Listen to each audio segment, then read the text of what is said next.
Hey, good afternoon, good evening, good morning. Wherever you are in the world, I hope you're having a great day. And of course, by great, I do mean profitable. I took the last couple days off, enjoyed some just downtime, and I'm getting back into it tonight. So I'm a little late tonight posting this video. I apologize for that. But I want to do something a little bit different. I want to talk about three stocks in particular and where I think they're going. I've added a lot to my watch list recently.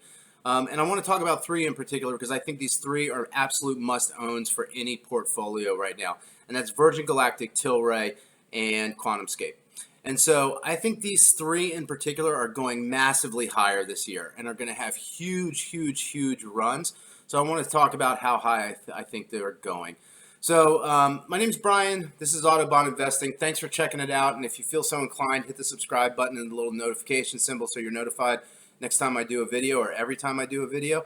And so on that, let's just jump right in.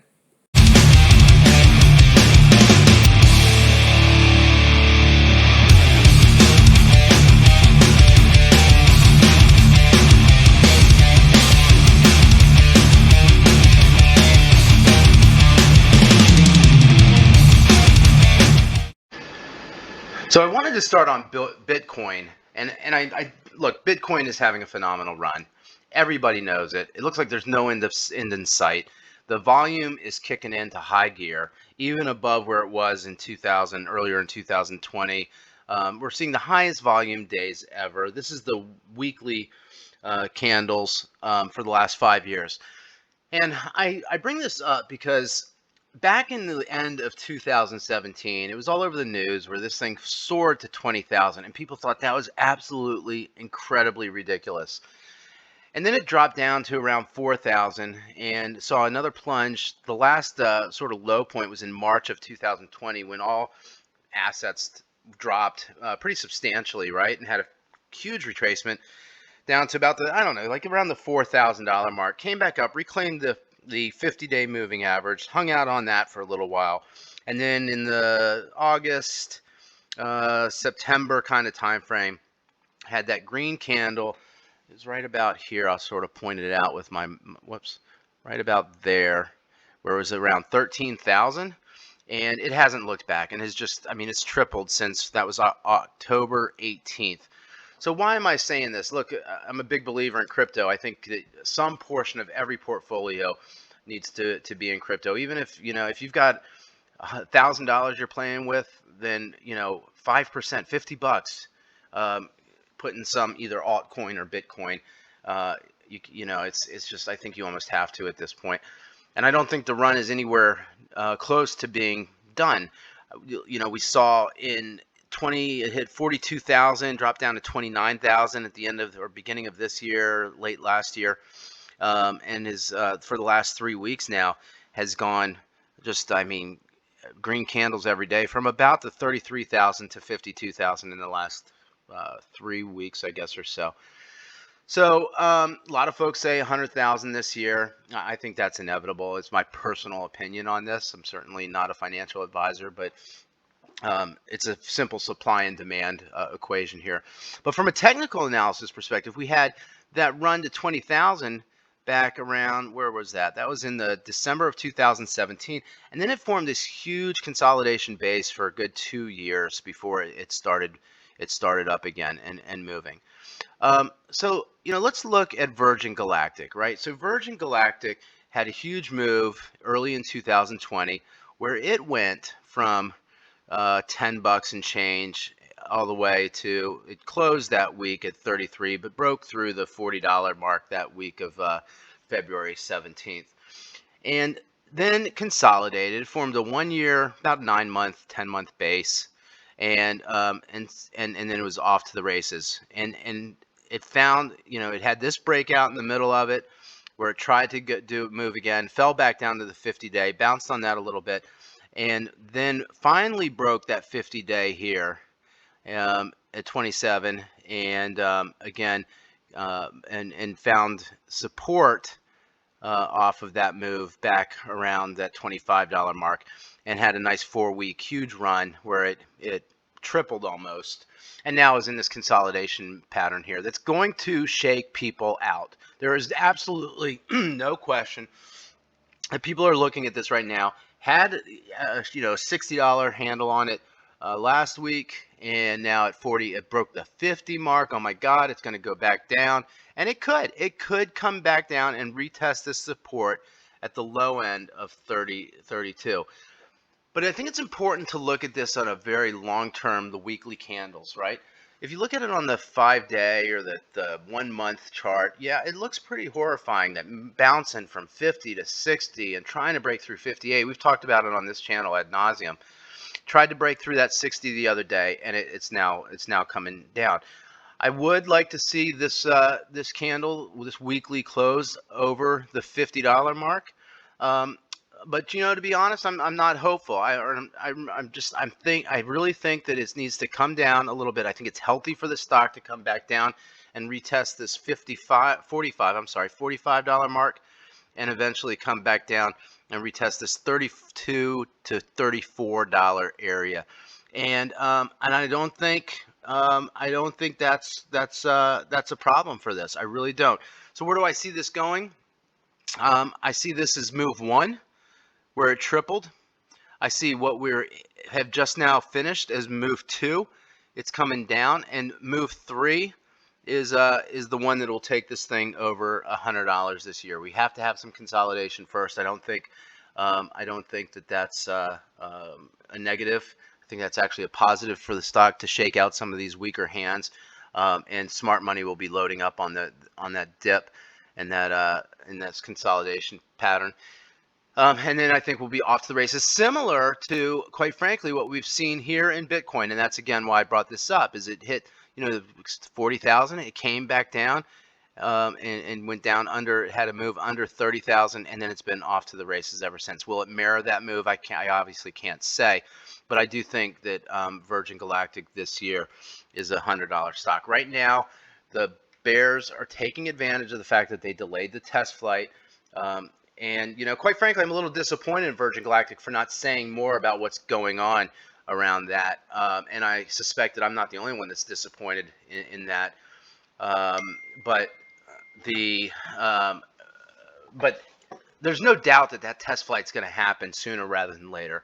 Once that happens, there's no doubt that they're going to put Richard Branson in one of those things and invite every news organization around the world to do that. And make no mistake, he's got an ego. He needs to be doing that before Elon Musk gets on a SpaceX, or any of the other billionaires with too much money on their hands trying to do this. And SpaceX just being valued at $70-something billion this week, is kudos to them. But this space in particular is attracting and going to attract a hell of a lot of attention in the months and years to come. And so this is still ground floor of this opportunity, and where this goes is anybody's guess. But over $100 is not, I don't think, out of the question this year, and that's why I own a significant portion of my portfolio in this. Next, QuantumScape. So QuantumScape is a newer. We don't have the same type of history that we've got in Virgin, or like the Bitcoin example I was giving earlier. But it had a huge move from this breakout here in November 2020 of, what was that? That was around let's call it $20 for round numbers. And in November, and by December, it was 131. I mean, absolutely unbelievable. And because of that, came back down, and volume decreasing, and fell below that 50-day moving average, and has been consolidating on that since. Huge volume move on Monday, which is what brought me into it. I sat through yesterday with the consolidation, and then the release of earnings exploded it up over $15 a share today to 66 and change. The 50-day moving average of 62 is truly where I thought this thing would close the day at, and it just sliced right through that on monster volume. But even at that volume level, it's still not the volume that we saw back in here on the sell day. So there's going to be a lot of FOMOing going on with this. And I do think that the next move, look, will it consolidate on this 50-day moving average and retest that $62 mark this week or maybe next week? I would not be surprised. I think that's reasonable. But the next resistance level is at 75, and once that 75 is broken, it needs to close the gap up to about 85, and I think that's short term with this. And again, once it closes that, is there some consolidation? Nothing goes straight up, of course, but I do think it blows through this 125, because look at the volume in this 125 or so, 100, and call it 100, we'll call it 130. We're already exceeding the volume today and Monday than what was expressed on December 22nd when it had that huge candle and those huge moves up. So people are already chasing this and FOMOing in, and I suspect that will indeed continue. So lastly, oh, and by the way, I see this as a $200 stock this year. That's why I'm bringing this up. And then lastly is Tilray. And Tilray, when you look at the monthly candles, it looks like the fun has been done, right? We had last week, the 10th, I guess that was, yeah, a week ago today, that candle that just brought it up to 63, closed back down, and the next day we lost, we went from that 63 closing to 32. It was a hell of a day. It was a horrible day, right? Shook a lot of people out, and you can see that by the volume. But when you take this out and look at I think it's the 2-year, maybe it's the 5-year. Yeah, it's the 5-year. And took this out a weekly, you can see it has had, similar to what we talked about with Bitcoin, this huge consolidation period where people FOMO'd into it brought it up to 150, 160, and had this one day where it just exploded up to 300, right? Let's ignore that candle. I don't think that's a lot of legitimacy there. But look at the volume then compared to the volume in this thing now. And so here we are at $31. And I think the move back to retest last week's high is very swift in this. The earnings that were released after the close today were stellar, were absolutely stellar, and damn near at break even. And with the U.S. government, which is the largest market by far in the world, if you look, the United States has got a $30 billion estimated cannabis spend by 2024. And Tilray is maybe not the leader, but certainly one of the top 3 leaders. And with their purchase recently that's going to close in the next, I think, month or so, they said, or maybe quarter, of Aferia, I think I'm pronouncing that right, will be the largest, I believe, provider, legal provider, I should say, of cannabis in the world. And just recently secured a deal with the UK, which is what brought it up so massively the other day, right? So, but again, when you look at this in the 5-day, it looks like hell. But when you take it out and get real back to, look at this, we're just now breaking out of a very, very, very long-term base, and I think this has got a long way to go. And I do believe it goes over this $150 mark this year and trades up to the 250 mark this year, and that would be like a 7 or 8 times what it's at today. I don't think that's unreasonable, and I don't think that's unreasonable because the U.S. government is going to start looking. They've already talked about this. They're going to start looking at federal legislation to legalize medical marijuana and other uses of cannabis. The stigma associated with cannabis is going. Similarly, in the 1920s. When they put prohibition, took prohibition off, the Roaring Twenties started, and there's so many similarities right now to the 2020s from a financial perspective to the Roaring Twenties, and this could be the catalyst for seeing cannabis in general, Tilray in particular, just absolutely launching this year. Does it go straight up? Of course not. Do we have another monster move where in a matter of weeks it triples and quadruples and goes up by 10x? Who knows, right?